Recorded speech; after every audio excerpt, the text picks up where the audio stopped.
দ্বাদশ শ্ৰেণীৰ সমূহ ছাত্ৰ ছাত্ৰীলৈ সম্ভাষণ জনাই আজিৰ এই বিশেষ বিদ্যাৰ্থী অনুষ্ঠানটি আৰম্ভ কৰিছো। আজি তোমালোকৰ ৰাজনীতি বিজ্ঞানৰ পাঠ আছে। পাঠদান কৰিবলৈ আমাৰ ষ্টুডিঅত উপস্থিত হৈছে হি ডক্টৰ নবনীতা ভূঞা।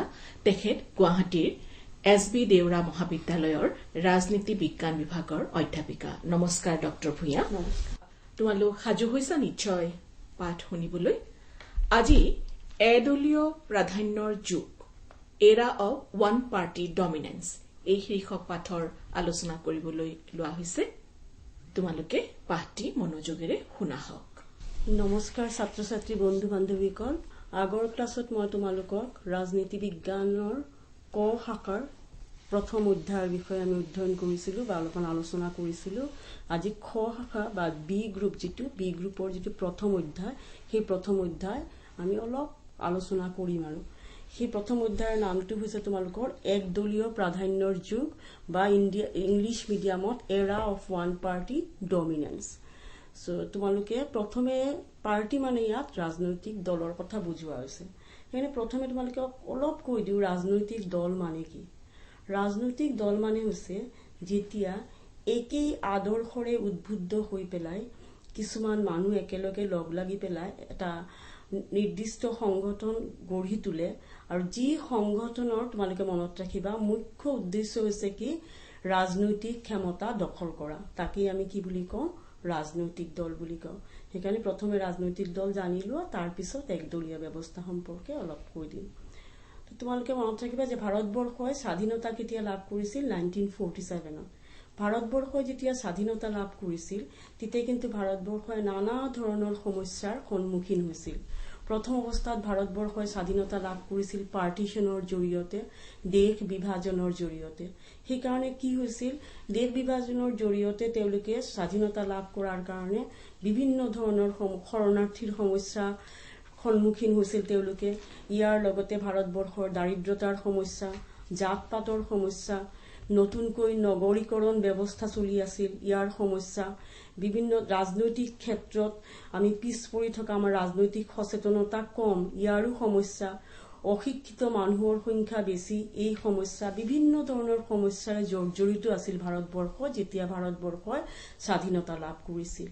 সেইকাৰণে আমি যদিও আমাৰ যিসকল আমাৰ স্বাধীনতা আন্দোলনৰ লগত জড়িত ব্যক্তি, তেওঁলোক প্ৰত্যেকে আমাক কথা দিছিল যে ভাৰতবৰ্ষত কি কৰিব, গণতান্ত্ৰিক ব্যৱস্থা প্ৰতিষ্ঠা কৰিব। কিন্তু গোটেই বিশ্বই ভাবিছিল ভাৰতবৰ্ষই কেনেকৈ গণতান্ত্ৰিক ব্যৱস্থা প্ৰতিষ্ঠা কৰিব। গণতান্ত্ৰিক ইমান কেইটা সমস্যাৰ মাজেদি গৈ প্ৰকৃত গণতান্ত্ৰিক ব্যৱস্থা প্ৰতিষ্ঠা কৰা ভাৰতৰ কাৰণে কি হ'ব, অত্যন্ত কষ্টকৰ হ'ব। কিন্তু ভাৰতবৰ্ষৰ যিসকল নেতৃস্থানীয় ব্যক্তি, তেওঁলোকে কি কৰিছিল, গণতান্ত্ৰিক ৰাজনৈতিক পদ্ধতিৰ জৰিয়তে ভাৰতবৰ্ষক তেওঁলোকে কি কৰিব বিচাৰিছিল, শাসন কৰিব বিচাৰিছিল।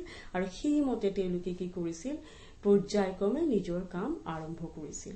এতিয়া একদলীয় ব্যৱস্থা মানে কি, একদলীয় ব্যৱস্থাৰ প্ৰাধান্য।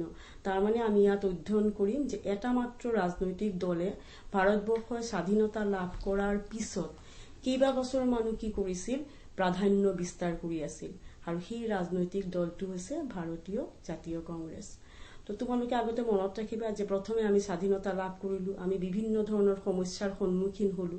হোৱা স্বত্তেও আমি ভাবিলো যে নহয়, আমি গণতান্ত্ৰিক পদ্ধতিৰে আগবাঢ়ি যাম। কি কৰিম, আমি নিৰ্বাচন অনুষ্ঠিত কৰিম। এতিয়া নিৰ্বাচন কোনে অনুষ্ঠিত কৰিব? নিৰ্বাচন অনুষ্ঠিত কৰাৰ কাৰণে এখন ইলেকশ্যন কমিশ্যন বা নিৰ্বাচন আয়োগ গঠন কৰা হয়। আৰু সেই সম্পৰ্কে কিন্তু আমাৰ সংবিধানতো লিখা আছে যে ভাৰতবৰ্ষৰ নিৰ্বাচন পৰিচালনা কৰাৰ বাবে এখন নিৰ্বাচনী আয়োগ গঠন কৰা হ'ব। নিৰ্বাচনী আয়োগ গঠন কৰা হয় 1950 চনত। আৰু এই নিৰ্বাচনী আয়োগৰ প্ৰথম গৰাকী সভাপতি আছিল বা চেয়াৰমেন আছিল ডক্টৰ সুকুমাৰ সেন।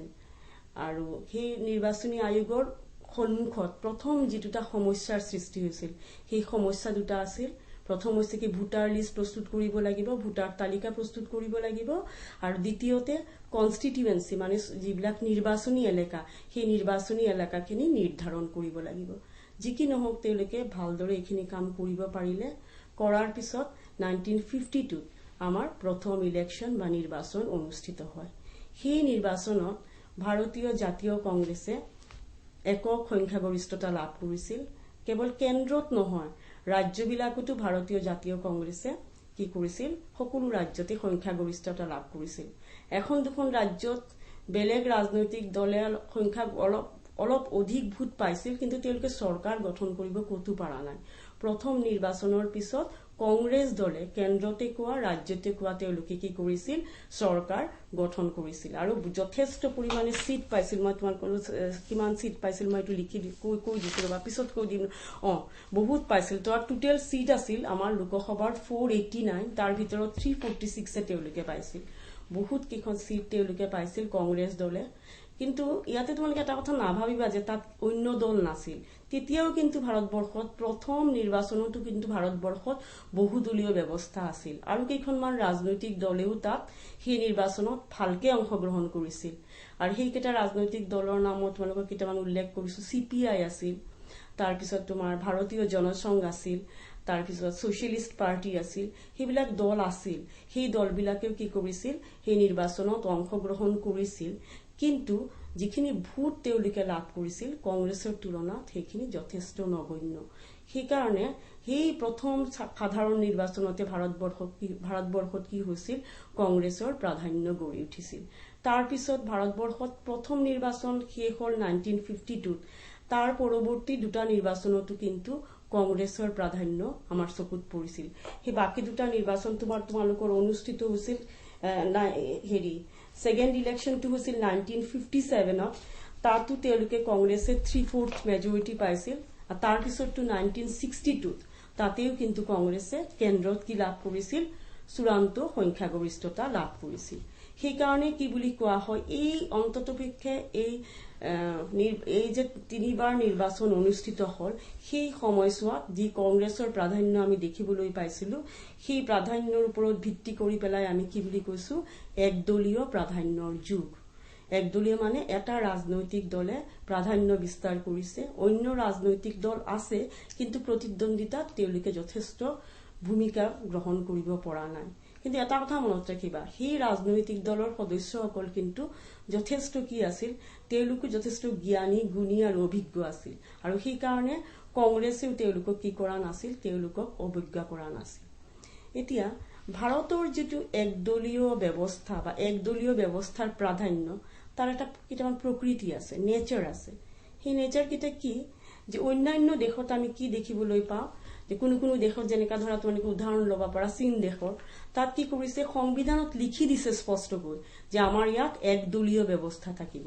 আমাৰ সংবিধানত কিন্তু তেনেকৈ কথা কতো লিখা নাই যে আমাৰ ইয়াত একদলীয় ব্যৱস্থা থাকিব। আমি বহুদলীয় ব্যৱস্থাকে আঁকোৱালি লৈছিলো, আমি প্ৰতিদ্বন্দ্বিতাও কৰিছো, নিৰ্বাচন অনুষ্ঠিতও কৰিছো। তাৰ পিছত মানুহে ভোট দি পেলাই কি কৰিছিল, একদলীয় ব্যৱস্থা বা কংগ্ৰেছক মাতি লৈছিল বা আঁকোৱালি লৈছিল। দ্বিতীয়তে আমি কিছুমান দেশত আমি কি দেখিবলৈ পাওঁ, যে জবৰদস্তি কৰি পেলাই কিছুমানে কি কৰে, একদলীয় ব্যৱস্থা প্ৰতিষ্ঠা কৰে। তেওঁলোকে বল প্ৰয়োগ কৰি প্ৰতিষ্ঠা কৰে বা বিভিন্ন স্বৈৰাচাৰী উপায়েৰে একদলীয় ব্যৱস্থা প্ৰতিষ্ঠা কৰে। ভাৰতবৰ্ষত কিন্তু তেনেকৈ কৰা হোৱা নাই। ভাৰতবৰ্ষত গণতান্ত্ৰিক পদ্ধতিৰ জৰিয়তে একদলীয় ব্যৱস্থাই কি কৰিছিল, প্ৰাধান্য লাভ কৰিছিল। এইটো কথা মনত ৰাখিবা। ইয়াত বল প্ৰয়োগ বা জোৰৰ কোনো ভূমিকা নাছিল। আমি বল প্ৰয়োগো কৰা নাই, সংবিধানেও কোৱা নাই। জনগণে কি কৰিছিল, কংগ্ৰেছৰ পক্ষে অধিক ভোট প্ৰদান কৰিছিল। এতিয়া আমাৰ নেক্সট প্ৰশ্নটো আহিব যে জনগণে যিহেতু যথেষ্ট ভোট দিছিল কংগ্ৰেছক, বিশেষকৈ এই 3টা নিৰ্বাচনত, তাৰ কিছুমান কাৰণো আছে। তাৰমানে কেতিয়াবা পৰীক্ষাত প্ৰশ্নও আহে তোমালোকৰ যে কংগ্ৰেছৰ এই প্ৰাধান্যৰ কাৰণসমূহ কি কি। তাৰ কেইবাটাও কাৰণ আছে, এনেই হোৱা নাই। কাৰণ কেইটা কি কি চোৱা। প্ৰথমে হৈছিল কি, যে কংগ্ৰেছৰ জন্ম হৈছিল 1885, তাৰমানে ভাৰতবৰ্ষই স্বাধীনতা লাভ কৰাৰ বহু আগত। সেইকাৰণে অটমেটিকেলি সেই সময়ৰ পৰা কংগ্ৰেছে ভাৰতবৰ্ষৰ স্বাধীনতা আন্দোলনৰ লগত জড়িত হৈ আছিল। স্বাধীনতা আন্দোলনত কংগ্ৰেছ দলৰ কি আছিল, যথেষ্ট অৱদান আছিল।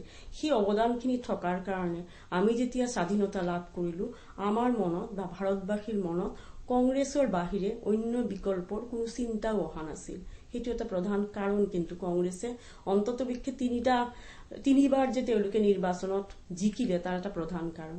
দ্বিতীয় কাৰণটো হৈছে কংগ্ৰেছৰ কিছুমান উল্লেখযোগ্য নেতাৰ ভূমিকা, যাক ইংৰাজীত কি বুলি কোৱা হয় বা অসমীয়াত আমি কওঁ কেৰিছমেটিক লিডাৰ বুলি কোৱা হয়।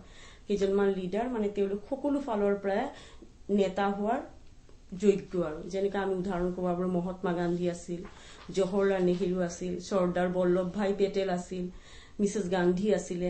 তেখেতসকলে কি কৰিছিল, কংগ্ৰেছক শক্তিশালী কৰা, তেওঁলোকৰ ব্যক্তিগত যিটো চৰিত্ৰ বা ব্যক্তিত্ব যিটো, সেই ব্যক্তিত্বই কি কৰিছিল, যথেষ্ট ভূমিকা পালন কৰিছিল। সেইকাৰণে কি হৈছিল, কংগ্ৰেছ জয়ী হৈছিল বা কংগ্ৰেছৰ দলীয় প্ৰাধান্য স্থাপন হৈছিল। তৃতীয়তে, বাকী যিবিলাক ৰাজনৈতিক দল সেইবিলাক কেতিয়া গঢ়ি উঠিছিল, হয় ঠিক আমি স্বাধীনতা লাভ কৰাৰ ঠিক আগে আগে বা তাৰ পিছত। সেইকাৰণে তেওঁলোকে নিজৰ চিন্তাধাৰা, নিজৰ আদৰ্শ ঠিক ঠাক কৰাৰ আগতেই কংগ্ৰেছে কিন্তু কি কৰিছিল, নিজৰ সকলো বস্তু ঠিক কৰি লৈছিল। নিৰ্বাচন কেনেকৈ খেলিব, কি কৰিব লাগিব, কি নাই, চব হোমৱৰ্ক যিখিনি, সেইখিনি তেওঁলোকে কংগ্ৰেছে ভালকে আগতে কৰি থব পাৰিছিল। এওঁলোক নতুনকৈ গঢ়ি উঠাৰ কাৰণে এই ৰাজনৈতিক দলবিলাকে কংগ্ৰেছৰ লগত তেওঁলোকে কি কৰিব পৰা নাই, ঠিক অৰ্গেনাইজিং কেপাচিটিৰ ক্ষেত্ৰত তেওঁলোকে কি কৰিব পৰা নাই, তেওঁলোকে কম্পিট কৰিব পৰা নাই বা তেওঁলোকে প্ৰতিযোগিতাত তিষ্ঠি থাকিব পৰা নাই। সেইটো এটা কাৰণ। আৰু লাষ্ট যিটো আমি কাৰণ কৈছো, আৰু কংগ্ৰেছৰ প্ৰতি মানুহৰ এটা কি আছিল, কংগ্ৰেছকে মানুহে কি ধৰি লৈছিল কি, যে আমাৰ ফ্ৰীডম ষ্ট্ৰাগলৰ কাৰণে বা আমাৰ স্বাধীনতা আমি যে লাভ কৰিছো তাৰ কাৰণে কংগ্ৰেছ সংগঠনে প্ৰধানকৈ দায়ী। আৰু সেইকাৰণে তেওঁলোকে যেতিয়া সুযোগ লাভ কৰিছিল, তেওঁলোকে কিন্তু কি কৰিছিল, উজাৰ কৰি পেলাই কংগ্ৰেছক ভোট দিছিল। সেইকাৰণে কংগ্ৰেছ দলৰ প্ৰাধান্যৰ প্ৰথম পৰ্যায়তে, এতিয়াতো প্ৰাধান্য নাই, প্ৰথম পৰ্যায়ৰ প্ৰাধান্য এই কাৰণবিলাকে কিন্তু যথেষ্ট এটা কি কৰিছে, এটা ভূমিকা পালন কৰিছে। সেইখিনি তাত তোমালোকে মনত ৰাখিবা।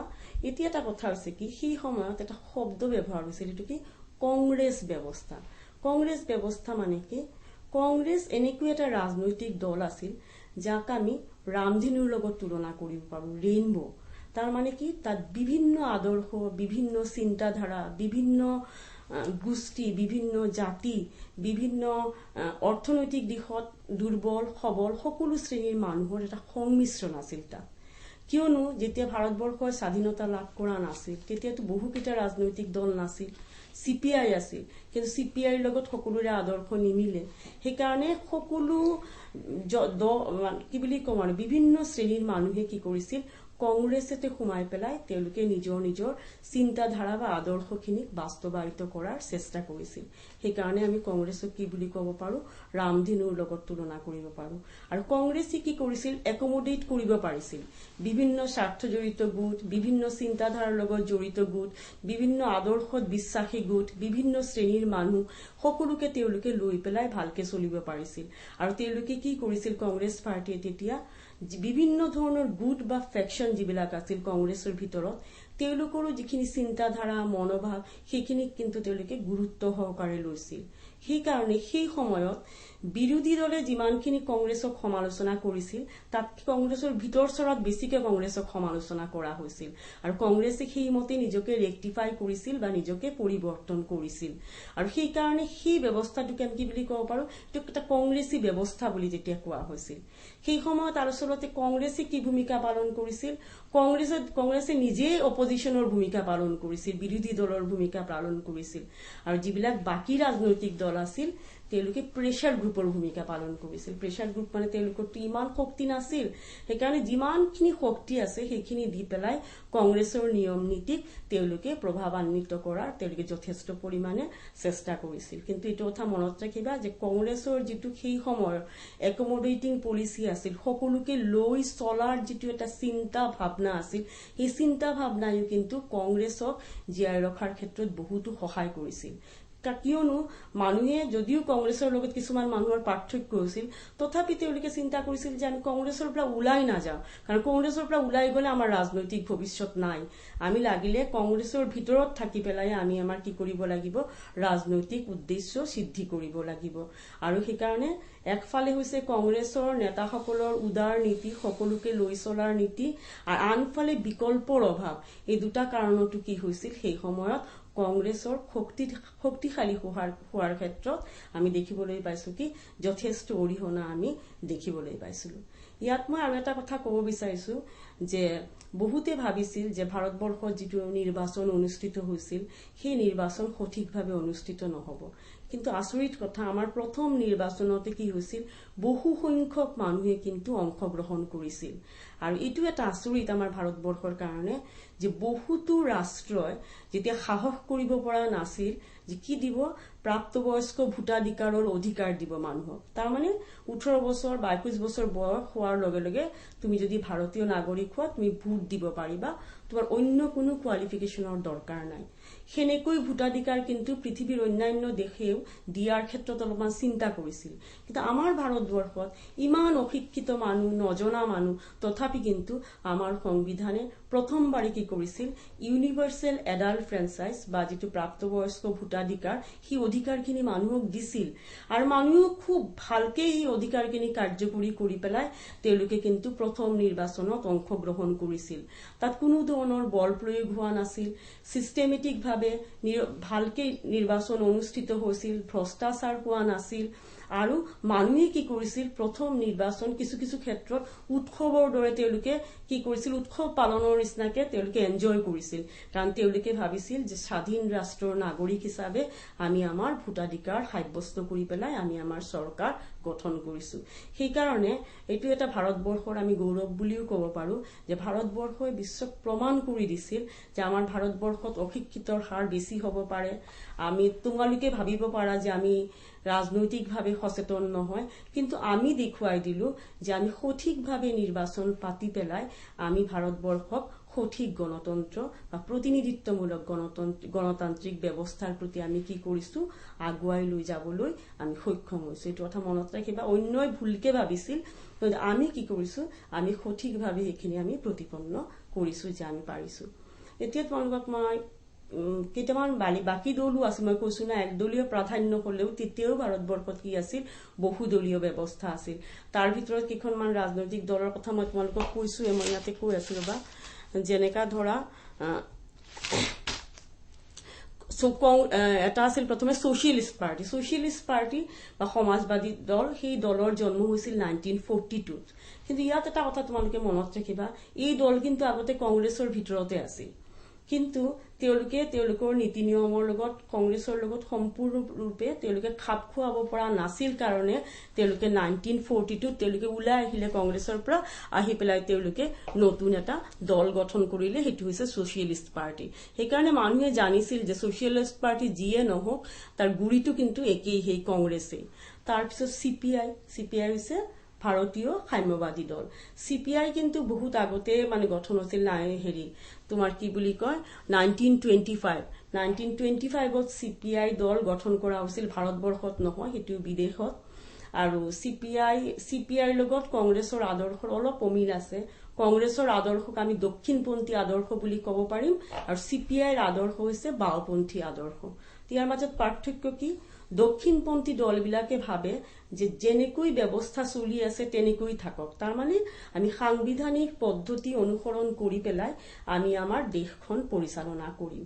আৰু যিবিলাক বাওঁপন্থী দল তেওঁলোকে কি বিশ্বাস কৰে চিপিআইৰ নিচিনা যে নহয়, ভাৰতবৰ্ষৰ আমি অৰ্থনৈতিক সামাজিক ৰাজনৈতিক পৰিৱৰ্তন কৰিব লগা হলে বিপ্লৱৰ প্ৰয়োজন, ৰিভলিউচনৰ প্ৰয়োজন। কিন্তু চিপিআই দলৰো কিছু কিছু ৰাজ্যত কিন্তু চিপিআইৰ যথেষ্ট প্ৰাধান্য আছিল। ইয়াৰ ক্ষেত্ৰত আটাইতকৈ উল্লেখযোগ্য হৈছে কেৰেলাত চিপিআইয়ে চৰকাৰ গঠনো কৰিছিল। কংগ্ৰেছৰ প্ৰাধান্য চলাকালীন অৱস্থাতো চিপিআইয়ে কি কৰিছিল কেৰেলাত তেওঁলোকে চৰকাৰ গঠন কৰিছিল। তেওঁলোকৰ বহু কেইজন নেতা আছে, মই কেইজনমানৰ নাম ইয়াত লিখি আনিছো, যেনেকা EMS নাম্বুদ্ৰিপাদ, AK গোপালন, SA ডাংগে, অজয় ঘোষ, তেওঁলোক আছিল কি চিপিআইৰ উল্লেখযোগ্য কেইগৰাকীমান নেতাৰ নাম তোমালোকক মই কৈ দিলো। চিপিআই কি ধৰণৰ দল? বাওঁপন্থী দল।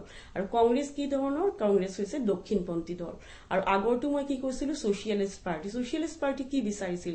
ছচিয়েলিষ্ট পাৰ্টি বিচাৰিছিল যে আমি মানে শ্ৰমিক শ্ৰেণীৰ কাৰণে আমি বেছিকে চেষ্টা কৰিম। কংগ্ৰেছে যে ধৰা পুঁজিবাদী সকলকো সন্তুষ্ট কৰাৰ চেষ্টা কৰিছে সেইখিনি তেওঁলোকে ভাল পোৱা নাছিল, সেইকাৰণে তেওঁলোকে কংগ্ৰেছৰ পৰা ওলাই আহিছিল। কিন্তু মানুহে জানিছিল যে তেওঁলোকৰ গুৰিটো কংগ্ৰেছত আছে। তাৰপিছত আৰু এটা ৰাজনৈতিক দলৰ অস্তিত্ব আমি সেই সময়ত পাইছিলো, সেইটো হৈছে আমি কি বুলি কওঁ সেইটো ভাৰতীয় জনসংঘ। ভাৰতীয় জনসংঘটো প্ৰতিষ্ঠা হৈছিল 1951 আৰু এই জনসংঘ প্ৰতিষ্ঠা হোৱাৰ ক্ষেত্ৰত যোনে আগভাগ লৈছিল তেওঁৰ নাম আছিল ডক্টৰ শ্যামা প্ৰসাদ মুখাৰ্জী। আৰু জনসংঘ হৈছে আজিকালি আমি যেটো ৰাষ্ট্ৰীয় স্বয়ংসেৱক সংঘ বুলি কওঁ বা RSS বুলি কওঁ, সেই RSSৰে আদৰ্শৰ দ্বাৰা অনুপ্ৰাণিত হৈ পেলাই এই ৰাজনৈতিক দল গঢ়ি উঠিছিল ভাৰতবৰ্ষত। আৰু শ্যামা প্ৰসাদ মুখাৰ্জী কিন্তু নেহেৰু গভৰ্ণমেণ্টত বা নেহেৰুৰ চৰকাৰত তেওঁ কিন্তু এজন উল্লেখযোগ্য মন্ত্ৰী আছিল। সেইকাৰণে কংগ্ৰেছে তেতিয়া লৈ চলাৰ নীতিত বিশ্বাস কৰিছিল, কিন্তু সেই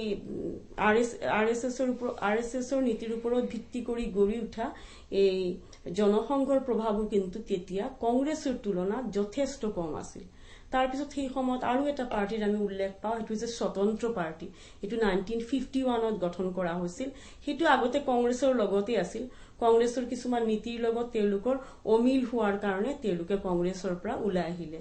কি নীতি সাধাৰণতে তেওঁলোকে বিচৰা নাছিল যে ভাৰতবৰ্ষত যথেষ্ট পৰিমাণে উদ্যোগখিনি ৰাষ্ট্ৰীয়কৰণ কৰা হওক, সেই নীতি তেওঁলোকে ভাল পোৱা নাছিল কংগ্ৰেছৰ। একটা পৰিকল্পনা আয়োগে গোটেই দেশখন নিয়ন্ত্ৰণ কৰিব বা গোটেই দেশৰ কাৰণে পৰিকল্পনা বনাব, সেই নীতিখিনি কংগ্ৰেছৰ তেওঁলোকে ভাল পোৱা নাছিল কাৰণে তেওঁলোক ওলাই আহিছিল, আহি পেলাই তেওঁলোকে স্বতন্ত্ৰ পাৰ্টি গঠন কৰিছিল। তো সেই সময়ছোৱাত যি সময়ছোৱাত আমি কংগ্ৰেছৰ দলীয় প্ৰাধান্য আমি দেখিবলৈ পাইছো, এক দলীয় প্ৰাধান্য, সেই সময়ছোৱাত এইকেইটা ৰাজনৈতিক দলে আছিল। তাৰ দুটা দলে হৈছে কি, দুটা দল হৈছিল কংগ্ৰেছৰে পৰা ওলাই অহা দল। এটা হৈছে CPI কংগ্ৰেছৰ আদৰ্শৰ লগত নিমিলে, কিন্তু CPIৰ চিন্তাধাৰা গোটেই ভাৰতবৰ্ষৰ মানুহক উদ্বুদ্ধ কৰিব পৰা নাছিল। য'ত পাৰিছিল তাত তেওঁলোকে চৰকাৰ গঠন কৰিছিল, মই কেৰেলাৰ কথা ক'লোৱে।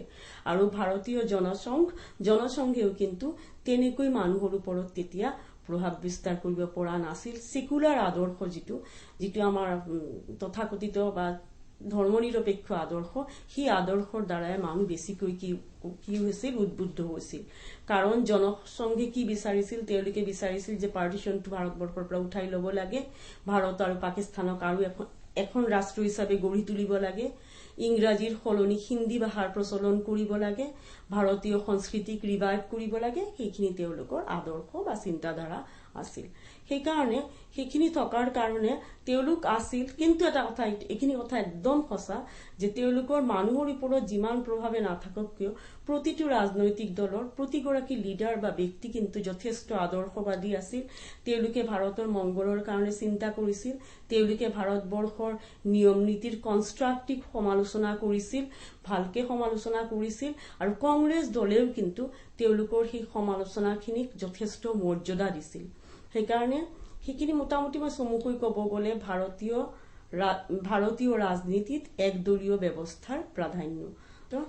So today we are discussing about one party dominance in India. So it is not possible for me because of shortage of time to give details information, but whatever may be. So far as Congress party is concerned, Congress party was in power in India both at the center as well as in the states for consecutive 3 elections. In the first election, they secured maximum number of seats in the first election. After that, in second and third election also, Congress party won number of seats, but especially in the parliamentary election. And in the case of state legislative assembly also, in the first election, all the state legislative assemblies also controlled by the Congress. And after that only in Kerala, CPI got the opportunity to form the government, but not in the first election, after the third election. So Congress party was all in that time, and that is why that period is known as era of one party dominance in India.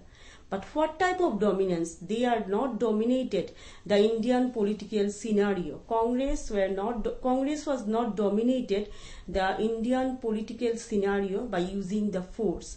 Actually, people, they wholeheartedly supported Congress, and there was not much scope of alternative parties also, and that is why Congress got the opportunity to become the most powerful political party in this country. And secondly, in our constitution, they have not mentioned anything about one party rule in India. We have multi-party system, and we are following multi-party system even from the first election. But because the people choose the Congress, and that is why Congress got the opportunity to become the most powerful political party in India. And there are some reasons behind it why Congress become all powerful in India. Already I have discussed in SMS, so I am telling you that Congress is mainly responsible for the freedom movement of the country. When Congress was established, it was established in 1885, and automatically when we got independence, the people realized that we got independence mainly because of the Congress party. And when they got the opportunity to cast their vote, they cast their vote in favor of the Congress party. Secondly, there are a number of charismatic leaders in the Congress, as for instance Mahatma Gandhi, Jawaharlal Nehru, Indira Gandhi, Sardar Vallabhbhai Patel, Lal Bahadur Shastri. They are charismatic leader. They are very significant and important leader of Congress party. So their personality, their way of life, their thinking also very much helpful for the Congress party to own election for 3 consecutive terms.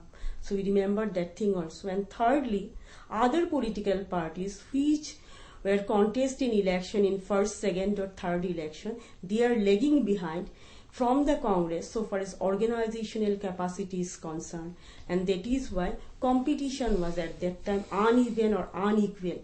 They are not in a position to compete with Congress in true sense of the term. So, and another thing is that Congress was very much accommodating political party at that time. They are accommodating all the people of various categories, various interests, various ideology. They have accepted all of them, and that is why people realize that we can fulfill the people or leaders. They have realized the fact that we can fulfill the interest of our own community or of our own ideology only by remaining in the Congress party. If we come out from the Congress party, it may not be possible for us to lead a successful political life. So these are some of the reasons why Congress party become much more powerful, or one party dominance continue in India for a long period of time. So thank you. ধন্যবাদ doctor Bhuyan. ছাত্ৰ ছাত্ৰীসকল, ইমান পৰে তোমালোকে ৰাজনীতি বিজ্ঞানৰ পাঠত একদলীয় প্ৰাধান্যৰ যুগ, এৰা অফ ওৱান পাৰ্টি ডমিনেন্স, এই পাঠৰ আলোচনা শুনিলা। বাইদেৱে তোমালোকক খুব সুন্দৰকৈ বুজাই দিলে। প্ৰশ্ন আমাৰ আহিছে, এগৰাকী ছাত্ৰী শুভলক্ষ্মী সন্দিকৈ পাঠশাকো জুনিয়ৰ কলেজত পঢ়ে। তাৰ পৰা পঠিয়াইছে যে কংগ্ৰেছ দলক কিয় ভাৰতৰ ৰাজনীতিৰ কেন্দ্ৰবিন্দু বুলি কোৱা হয়? মই যেতিয়া তোমালোকক আলোচনা কৰিছিলো তেতিয়াও মই তোমাক কথাখিনি কৈছো, এই কাৰণে ভাৰতীয় ৰাজনীতিৰ কেন্দ্ৰবিন্দু বুলি কোৱা হয় যে কংগ্ৰেছে কি কৰিছিল, ভাৰতবৰ্ষৰ স্বাধীনতা অৰ্জনৰ ক্ষেত্ৰত আগভাগ লৈছিল। এতিয়া অৱশ্যে এইখিনি কথা সঁচা যে কংগ্ৰেছৰ এটা সময়ত কংগ্ৰেছৰ লগত জড়িত বিভিন্ন মানুহ পিছত ওলাই পেলাই বেলেগ বেলেগ ৰাজনৈতিক দল গঠন কৰিছে, কিন্তু আমাৰ স্বাধীনতা সংগ্ৰামৰ ইতিহাস অধ্যয়ন কৰিলে আমি দেখিবলৈ পাওঁ যে কংগ্ৰেছে তাত মুখ্য ভূমিকা পালন কৰিছিল, আৰু মুখ্য ভূমিকা পালন কৰাৰ কাৰণে সেই সময়তে কংগ্ৰেছ যথেষ্ট সাংগঠনিক দিশত শক্তিশালী আছিল। সেয়ে ভাৰতবৰ্ষই যেতিয়া স্বাধীনতা লাভ কৰিলে, কংগ্ৰেছে মেইনলি কি কৰিছিল, সুযোগ লাভ কৰিছিল ভাৰতীয় মানুহক আকৰ্ষিত কৰাৰ বাবে। অন্য ৰাজনৈতিক দল কংগ্ৰেছৰ তুলনাত যথেষ্ট পিছ পৰি আছিল, সেইকাৰণে কেন্দ্ৰবিন্দু বুলি কোৱা হয়। শিখা দেৱীয়ে মিৰ্জাৰ DK কলেজত পঢ়ে। শিখা দেৱী প্ৰশ্নটি কৰিছিলে যে বিৰোধী পক্ষ হল ভাৰতৰ এক বিভাজিত সদন, এক্সপ্লেইন। ঠিক আছে, তুমি বিৰোধী পক্ষ কি কৈছা, ভাৰতৰ এক বিভাজিত সদন। মই ধৰি লৈছো যে ভাৰতৰ স্বাধীনতা লাভ কৰাৰ পিছৰ পৰা এতিয়ালৈকে আমাৰ বিৰোধী দলৰ যি ভূমিকা তাৰ ওপৰত ভিত্তি কৰি পেলাই তুমি এই প্ৰশ্ন কৰিছা, মই মানিও লৈছো। ঠিক আছে, তুমি কথাখিনি একদম সঁচা কৈছা, কিয়নো ভাৰতবৰ্ষৰ বিৰোধী দল কেতিয়াও কি হব পৰা নাই, শক্তিশালী হব পৰা নাই। কংগ্ৰেছে বহুদিন ভাৰতবৰ্ষত কি কৰিছে, একদলীয় নহলেও কেইটামান সৰু সৰু দলৰ লগত লগ লাগি পেলাই দেশৰ শাসন ব্যৱস্থা পৰিচালনা কৰিছে। আৰু আমাৰ বিৰোধী দলৰ মাজত এই কাৰণে বিভাজন দেখিবলৈ পোৱা যায় যে সকলোৰ আদৰ্শ নিমিলে কিছুমান হৈছে ৰাইটিষ্ট পাৰ্টি তাৰমানে তোমাৰ দক্ষিণপন্থী দল কিছুমান হৈছে বাওপন্থী দল কিছুমানে ধৰ্মৰ ওপৰত অধিক গুৰুত্ব আৰোপ কৰে কিছুমানে অঞ্চলৰ ওপৰত অধিক গুৰুত্ব আৰোপ কৰে কিছুমানে ব্যক্তিগত স্বাৰ্থৰ ওপৰত অধিক গুৰুত্ব আৰোপ কৰে আৰু কিছুমানে কি কৰে দল ত্যাগ কৰে সেইটো এটা মেইন কথা দল ত্যাগ কৰে তেওঁলোকে বিৰোধীৰ লগত থাকিব আজি কালি যদি স্বাৰ্থ পূৰণ নহয় লগে লগে কি কৰে শাসক দলক যোগদান কৰে সেইকাৰণে বিৰোধীসকলে একগোট হৈ পেলাই ঐক্যবদ্ধভাৱে চৰকাৰক সমালোচনা কৰা বা নিয়ন্ত্ৰণ কৰাৰ যিটো পৰম্পৰা সেই পৰম্পৰাটো এতিয়াও ভাৰতবৰ্ষত কি হোৱা নাই এতিয়াও গঢ়ি উঠা নাই বুলি আমি ক'ব লাগিব আৰু এতিয়াতো আমি ভাৰতবৰ্ষত কি ধৰণৰ ৰাজনৈতিক ব্যৱস্থা আছে মৰ্চা চৰকাৰৰ যুগ এটো এটা বেলেগ অধ্যায় বেলেগ বিষয় হয় এটো এটা বেলেগ অধ্যায় এটো পিছৰ পাঠত আলোচনা হ'ব শিক্ষাদেৱী আৰু এটি প্ৰশ্ন কৰিছিলে যে স্বতন্ত্ৰ দলৰ বিষয়ে তেওঁ জানিব বিচাৰিছিলে মই তোমাক কৈছিলো স্বতন্ত্ৰ দল আসলতে কংগ্ৰেছৰ ভিতৰতে আছিল তেওঁলোক মই অলপমান আচ্ছা কৈ দিবা ৰবা কংগ্ৰেছৰ ভিতৰতে আছিল কিন্তু কংগ্ৰেছৰ কিছুমান আদৰ্শ নীতি তেওঁলোকে কি কৰিব পৰা নাছিল কেইজনমান নেতাই মানি ল'ব পৰা নাছিল সেই নিয়ম নীতিখিনি মেইনলি কি আছিল যে কংগ্ৰেছে যে বিচাৰিছিল যে এখন পৰিকল্পনা আয়োগ গঠনৰ জৰিয়তে গোটেই ভাৰতবৰ্ষৰ অৰ্থনৈতিক পৰিকল্পনা প্ৰস্তুত কৰিব বা ভাৰতবৰ্ষৰ তোমাৰ প্ৰাইভেট সেক্টৰ বুজানে ৰাজহুৱা খণ্ড যিখিনি ৰাজহুৱা খণ্ডৰ ওপৰত চৰকাৰে বেছি গুৰুত্ব আৰোপ কৰিছিল সেইখিনি নীতি তেওঁলোকে ভাল পোৱা নাছিল তেওঁলোকে বিচাৰিছিল কি যে প্ৰাইভেটকো কি কৰিব লাগে দেশৰ অৰ্থনৈতিক ব্যৱস্থাত অংশগ্ৰহণৰ সুযোগ দিব লাগে আৰু কংগ্ৰেছৰ সেই নীতিখিনিৰ লগত তেওঁলোকৰ অমিল হোৱাৰ কাৰণে কংগ্ৰেছৰ পৰা ওলাই আহি পেলাই তেওঁলোকে স্বতন্ত্ৰ দল গঠন কৰিছিল কিন্তু খুব বেছি এটা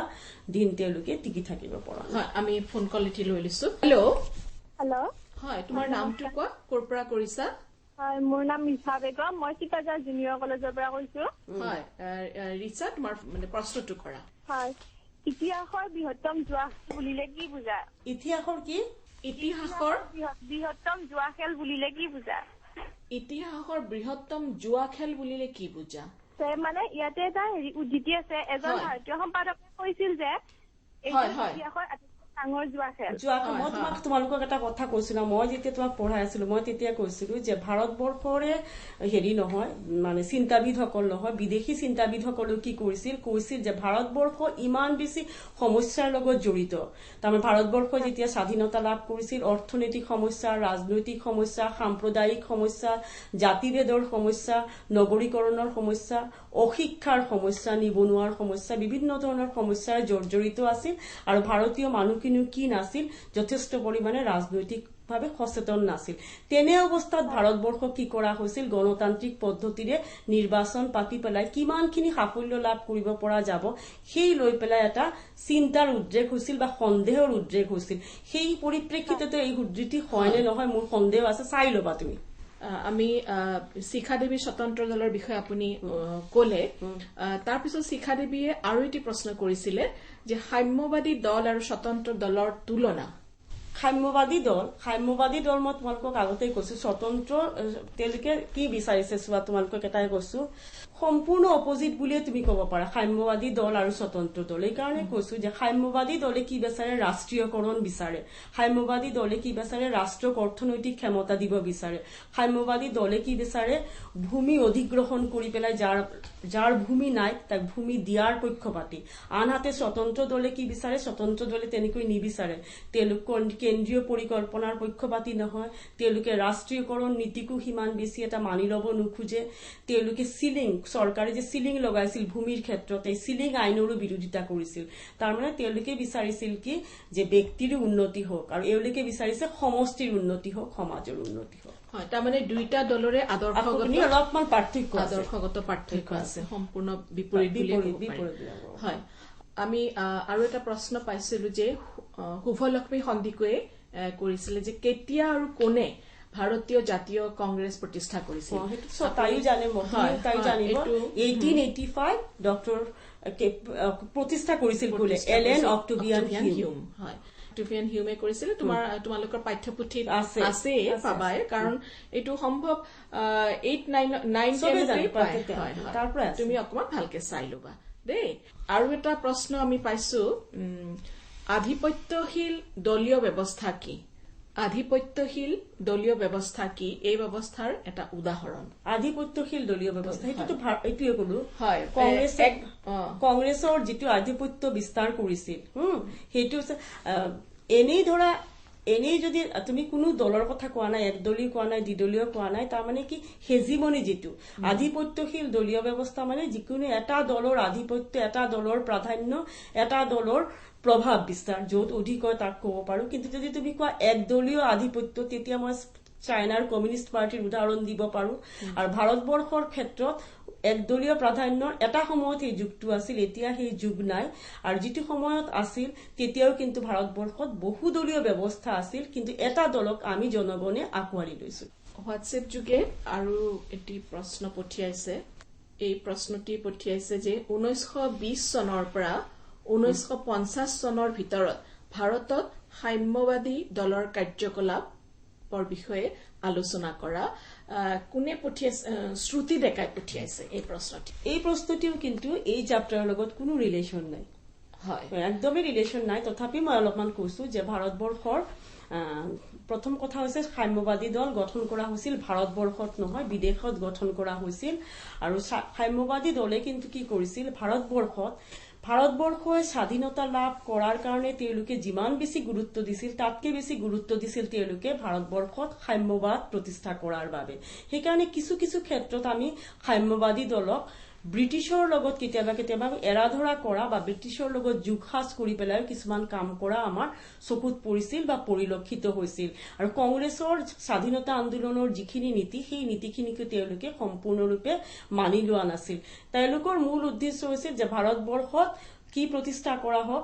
সাম্যবাদ প্ৰতিষ্ঠা কৰা হোক আৰু সেই কাৰণে তেওঁলোকে বিভিন্ন ক্ষেত্ৰত বিভিন্ন উদাহৰণো আছে ইতিহাসত যে তেওঁলোকে কি কৰিছিল তেওঁলোকে ভাৰতবৰ্ষৰ স্বাধীনতা আন্দোলনৰ কিছুমান নিয়ম নীতিক তেওঁলোকে অস্বীকাৰ কৰিছিল আৰু সেই কাৰণে ভাৰতবৰ্ষৰ স্বাধীনতা লাভ কৰাৰ পিছতো সাম্যবাদী দলসমূহে কি কৰিব পৰা নাছিল কেৰালাৰ বাহিৰে প্ৰথম অৱস্থাত ইমান বেছি এটা প্ৰাধান্য বিস্তাৰ কৰিব পৰা নাছিল আমি ফোন কলটি লৈ লৈছো হেল্ল' হয় তোমাৰ নামটো কোৱা নমস্কাৰ বাইদেউ মই টংলাৰ পৰা নজৰুল ইছলামে কলো নজৰুল তোমাৰ প্ৰশ্নটি কৰাচোন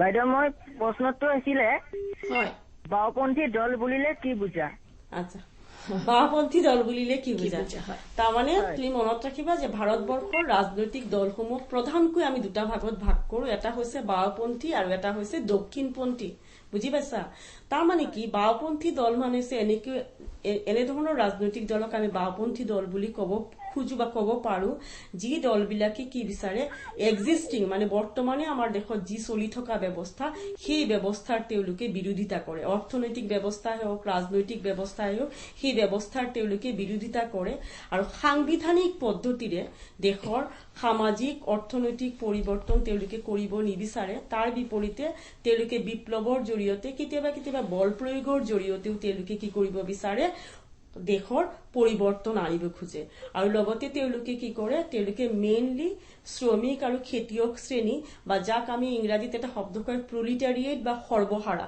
সেই সৰ্বহাৰা শ্ৰেণীৰ উন্নতিৰ কাৰণে তেওঁলোকে আটাইতকৈ বেছি গুৰুত্ব আৰোপ কৰে চৰকাৰক তেওঁলোকে অৰ্থনৈতিক ক্ষমতা অধিক দিব বিচাৰে বা চৰকাৰক শক্তিশালী কৰিব বিচাৰে সেইখিনি হৈছে মোটামুটি বাওঁপন্থী দলৰ আদৰ্শ যেনেকৈ Bharatvarsha CPI, RSP forward block সেইবিলাক বাওঁপন্থী দল হয় এইখিনি আছিল বাওঁপন্থী দলৰ আদৰ্শ একেটা প্ৰশ্নই শুভলক্ষ্মী সন্দিকৈয়ে পাঠকো জুনিয়ৰ কলেজৰ পৰা পঠিয়াইছে যে বাওঁপন্থী দলৰ নীতিসমূহ সেইখিনিয়ে কলো এইখিনিয়ে শুভলক্ষ্মী তুমি যদি শুনি আছা তুমিও এই প্ৰশ্নটোৰ উত্তৰ এইমাত্ৰ বাইদেৱে দিলে তেওঁলোকে সাংবিধানিক শান্তিপূৰ্ণ পদ্ধতিৰ পৰিৱৰ্তে তেওঁলোকে বৈপ্লৱিক পৰিৱৰ্তন দৰকাৰ হলে বল প্ৰয়োগৰ জৰিয়তেও তেওঁলোকে দেশৰ আৰ্থ সামাজিক ব্যৱস্থাৰ পৰিৱৰ্তন বিচাৰে সমাজৰ সৰ্বহাৰা শ্ৰেণীৰ উন্নতি বিচাৰে ৰাষ্ট্ৰীয়কৰণৰ ওপৰত গুৰুত্ব দিয়ে প্ৰাইভেটাইজেশ্যন বা ব্যক্তিগতকৰণ ব্যৱস্থা যিটো তাৰ সদায় বিৰোধিতা কৰে আৰু অলপমান কৈ দিলো আৰু হয়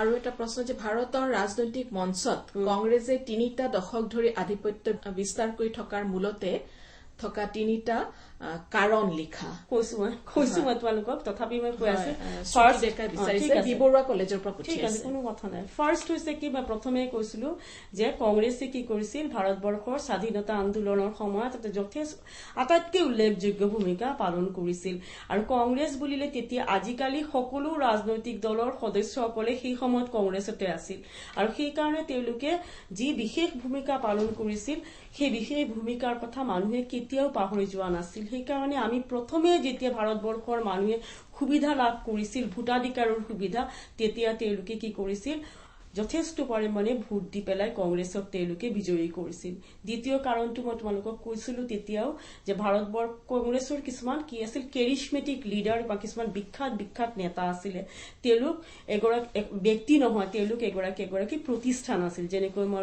জৱাহৰলাল নেহৰুৰ কথা কৈছো মহাত্মা গান্ধীৰ কথা কৈছো লাল বাহাদুৰ শাস্ত্ৰীৰ কথা কৈছো তাৰপিছত তোমাৰ চৰ্দাৰ বল্লভ ভাই পেটেল মিছেছ গান্ধী তেওঁলোক আছিল সো তেওঁলোকে নিজৰ ব্যক্তিত্বৰ জৰিয়তেও কি কৰিছিল কংগ্ৰেছক নিৰ্বাচনী বৈতৰণি পাৰ কৰাৰ ক্ষেত্ৰত যথেষ্ট উল্লেখযোগ্য ভূমিকা গ্ৰহণ কৰিছিল আৰু এটা কথা মই কৈছিলো সেই সময়ত কংগ্ৰেছৰ লগত প্ৰতিদ্বন্দ্বিতা কৰিব খোজা যি কেইখন ৰাজনৈতিক দল আছিল তেওঁলোক কিন্তু সাংগঠনিক দিশৰ ফালৰ পৰাই কোৱা জনমতৰ ফালৰ পৰাই কোৱা তেওঁলোকৰ প্ৰভাৱ বিস্তাৰৰ ফালৰ পৰাই কোৱা তেওঁলোক কিন্তু কোনো ক্ষেত্ৰতে কংগ্ৰেছৰ লগত তেওঁলোকৰ তুলনা হোৱা নাছিল তেওঁলোক যথেষ্ট পিছ পৰি আছিল এটা দুটা ৰাজনৈতিক দলটো কংগ্ৰেছৰ পৰা ওলাই আহি পেলাই গঠিত হৈছিল আৰু বাকি যি দুটা দল আছিল সেই দুটা দলৰো সিমান বেছি এটা কি কয় যেটো পাব্লিক বেস বুলি কয় জনগণৰ ওপৰত যেটো প্ৰভাৱ সেই প্ৰভাৱ যথেষ্ট নাছিল সেই কাৰণে কংগ্ৰেছৰ কাৰণে সহজ হৈ গৈছিল আৰু হয় প্ৰাধান্য বিস্তাৰ কৰাৰ কাৰণে আৰু এটি প্ৰশ্ন আমাক পঠিয়াইছে যে ভাৰতীয় জনসংঘৰ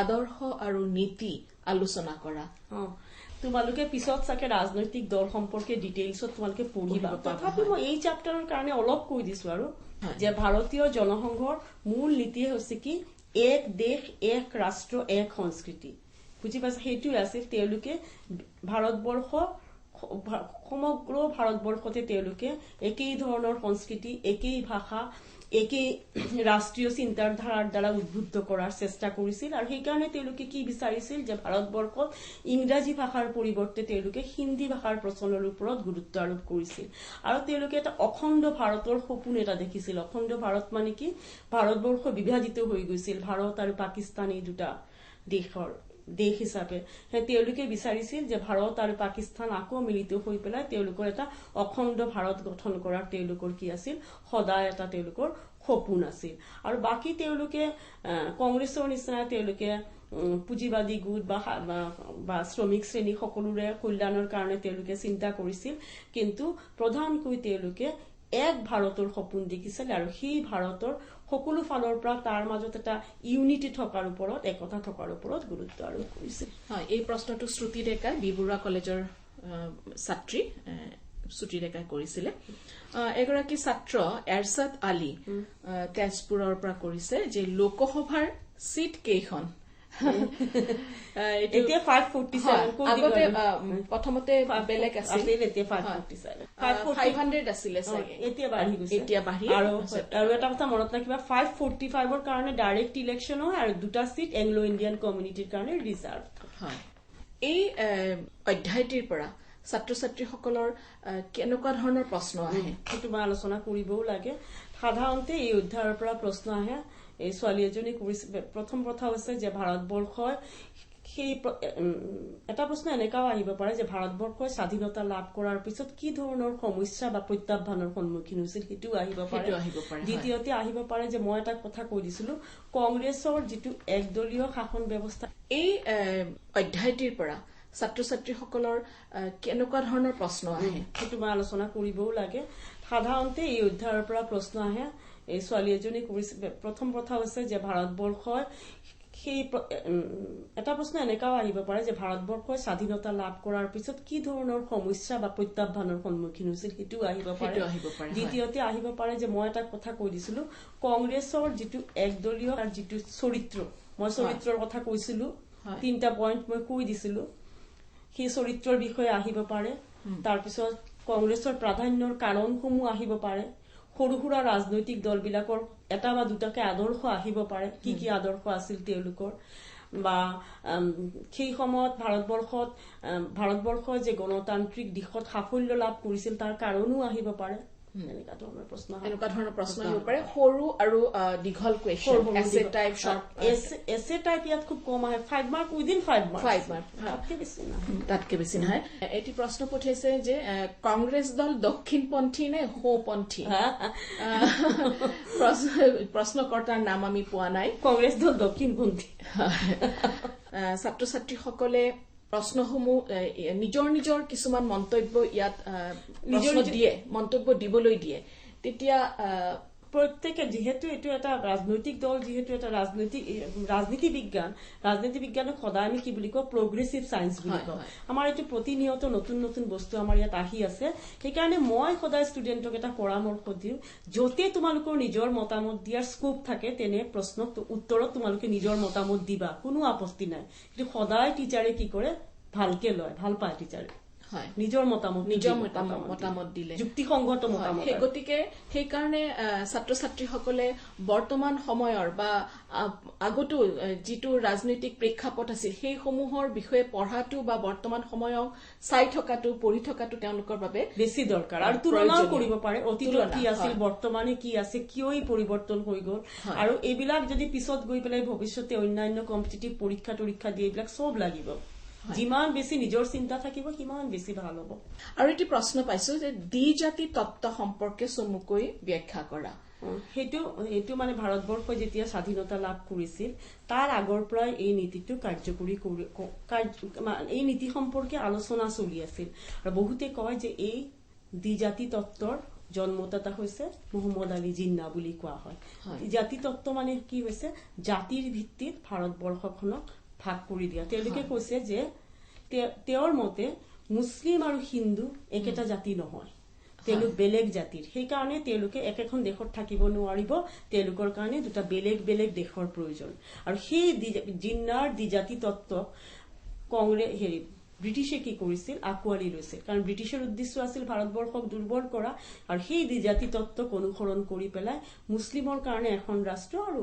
হিন্দুৰ কাৰণে এখন ৰাষ্ট্ৰ দিছিল যদিও ভাৰতবৰ্ষ কেতিয়াও হিন্দু ৰাষ্ট্ৰ নহয় এটা সেকুলাৰ কাণ্ট্ৰি হয় এটা প্ৰশ্ন শুভলক্ষ্মী সন্ধিকৈ পঠিয়াইছে যে এটা দলৰ আধিপত্য ব্যৱস্থাই ভাৰতৰ ৰাজনীতিত কিবা বেয়া প্ৰভাৱ পেলাইছে নেকি এটা সময়ত একদলীয় ব্যৱস্থা আছিল আমি এতিয়া বহুত বেছি ৰাজনৈতিকভাৱে পৰিপক্ক হৈছো ৰাজনৈতিক ক্ষেত্ৰত বহু বিকল্প এতিয়া আমাৰ ওচৰত আছে এতিয়া সেইকাৰণে একদলীয় ব্যৱস্থা গণতন্ত্ৰৰ কাৰণে কেতিয়াও শুভ নহয় আমি মানি ল'ব নোৱাৰো কাৰণ একদলীয় ব্যৱস্থা যদি হয় সেই দলৰ স্বৈৰাচাৰী হোৱাৰ সম্ভাৱনা প্ৰচুৰ থাকি যায় সেইকাৰণে একদলীয় ব্যৱস্থা কেতিয়াও আমাৰ নিচিনা গণতান্ত্ৰিক ৰাষ্ট্ৰৰ কাৰণে শুভ নহয় কিন্তু আমি এতিয়া তাৰ পৰা ফালৰি কাটি আহি আছো আৰু আমি বহুদলীয় ব্যৱস্থাক ভালকে আঁকোৱালি লৈছো আৰু বৰ্তমানে ভাৰতবৰ্ষত কি ব্যৱস্থা প্ৰতিষ্ঠা কৰা হৈছে সংযুক্ত চৰকাৰ ব্যৱস্থা বা কোৱালিশন গভৰ্ণমেণ্ট তাত একদলীয় প্ৰাধান্য কিছু পৰিমাণে কি কৰা হৈছে নিয়ন্ত্ৰণ কৰা হৈছে কিন্তু এইটো কথা ঠিক যে একদলীয় ব্যৱস্থা কেতিয়াও শুভ নহয় কাৰণ যেতিয়া তেতিয়া সেই একদলীয় ব্যৱস্থাই স্বৈৰাচাৰী শাসকৰ ভূমিকা তেওঁলোকে পালন কৰাৰ সম্ভাৱনা থাকি যায় গতিকে আপুনি এগৰাকী ৰাজনীতি বিজ্ঞানৰ ছাত্ৰ ছাত্ৰীসকলক যেহেতু সমাজখনেই হ'ল ৰাজনীতি বিজ্ঞান বা আমাৰ সমাজ বিজ্ঞানৰ লেবৰেটৰী বুলি কোৱা হয় গৱেষণাগাৰ বুলি কোৱা হয় গতিকে আপুনি ছাত্ৰ ছাত্ৰীসকলক কেনেকুৱা ধৰণৰ উপদেশ দিব খোজে এই ক্ষেত্ৰত মই সদায় সেইকাৰণে মই নিজেও পলিটিকেল সায়েন্সৰ টিচাৰ আৰু মই সদায় কওঁ খুব বেছি এটা ইণ্টাৰেষ্টিং সাবজেক্ট কিন্তু কেৱল মাত্ৰ কিতাপত যি লিখা আছে সেইখিনি নপঢ়াকে তেওঁলোকে যদি নিজৰ ব্যক্তিগত চিন্তাও খটায় তেওঁলোকে নিজেও অলপমান আজিকালিতো বহুত ধৰণৰ মিডিয়া আছে মিডিয়াৰ অভাৱ নাই সেইখিনি তেওঁলোকে শুনে নিজৰ চিন্তাধাৰা গঢ়ি তোলে তেতিয়াহ'লে মই ভাবো যে এগৰাকী সফল নাগৰিকৰ ভূমিকা তেতিয়া তেওঁলোকে পালন কৰিব পাৰিব আজিৰ পাঠত একদলীয় প্ৰাধান্যৰ যুগ এৰা অফ ওৱান পাৰ্টি ডমিনেন্স এই শীৰ্ষক কথাখিনি আলোচনা কৰা হ'ল তোমালোকক পাঠদান কৰিলে গুৱাহাটীৰ SB দেউৰা মহাবিদ্যালয়ৰ ৰাজনীতি বিজ্ঞান বিভাগৰ অধ্যাপিকা ডক্টৰ নবনীতা ভূঞাই পুনৰ তোমালোকলৈ শুভেচ্ছা জনাই আজিৰ অনুষ্ঠান ইমানতেই সামৰিছো